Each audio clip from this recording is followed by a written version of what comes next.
Just look at this. There's something truly magical about the images of award-winning photographer Frank Relle. Through his lens, trees, houses, and other common objects are transformed into vivid, even haunting scenes. Works that now have a place in both private collections and prestigious museums, including the Smithsonian.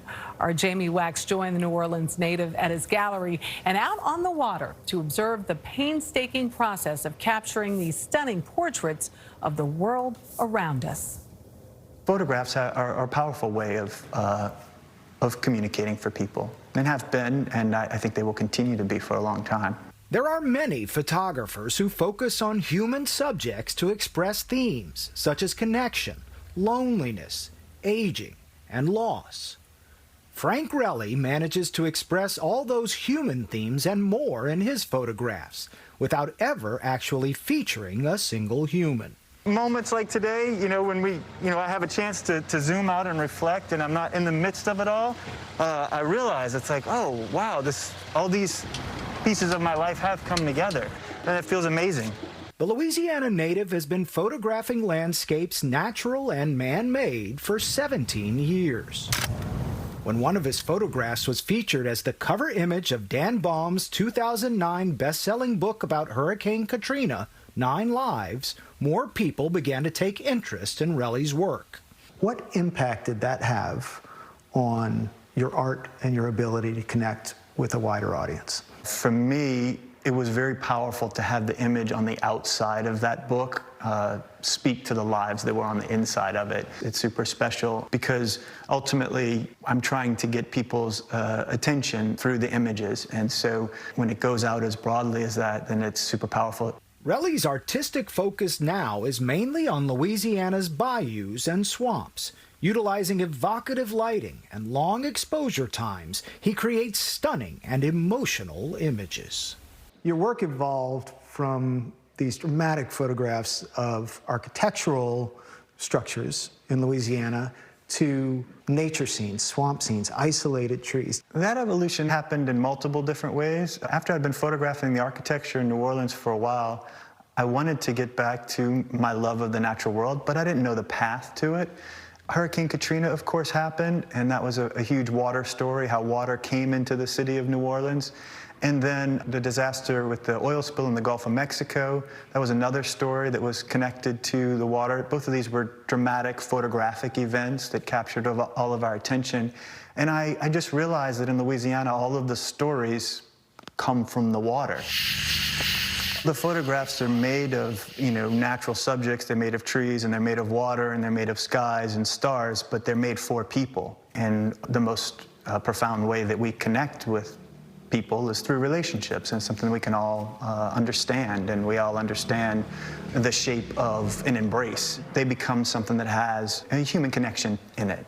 Relle's former studio director, Shemsi Frizzell, believes that human connection has the power to reflect both our pessimism and our optimism, sometimes together.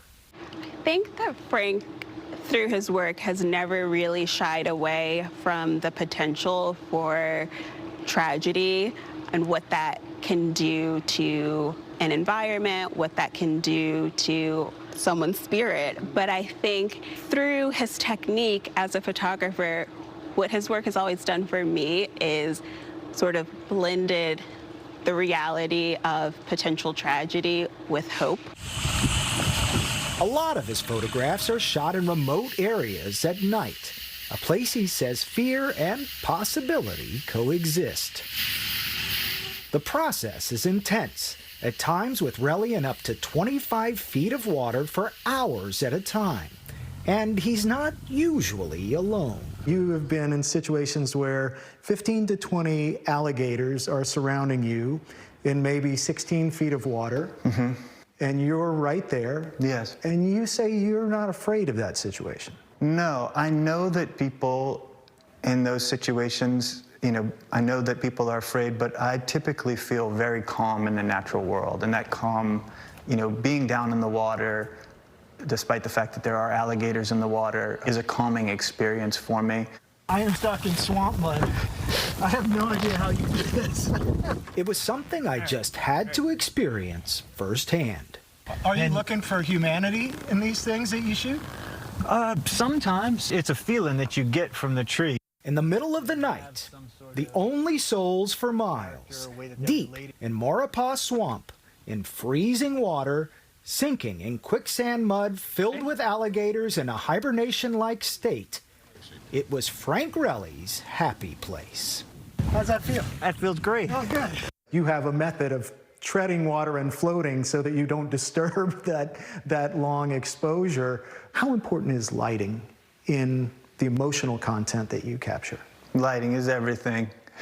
I mean, lighting is the language, it's the music of photography. You know, there's the what you're photographing, there's the subject, and the light is the feel. You know, being able to work at night and, you know, in shape light to create that feeling, it's the key. And to know Frank Relle and his work is to know that the light doesn't just come from without, but also within. Look at your smile right now. I mean, you are really living your boyhood dream in a lot of ways. I completely am, and I feel so lucky for that. It's amazing. Finding that path has been, you know, full of challenges and hurdles, and right now in this moment, I feel really grateful for, you know, being able to make my way there, and excited about what comes next. For CBS This Morning Saturday, Jamie Wax, New Orleans. He seems so delightful, and I tell you, he's bringing to light the conditions of the cypress swamp. So many cypress trees are endangered now, so I know that those pictures, people are going to buy them, and perhaps they'll tell a story. They're beautiful. Yes, Yeah, I mean, they're just stunning images, really, and we all know lighting. Good lighting. He's right. It's all about that lighting. Yeah.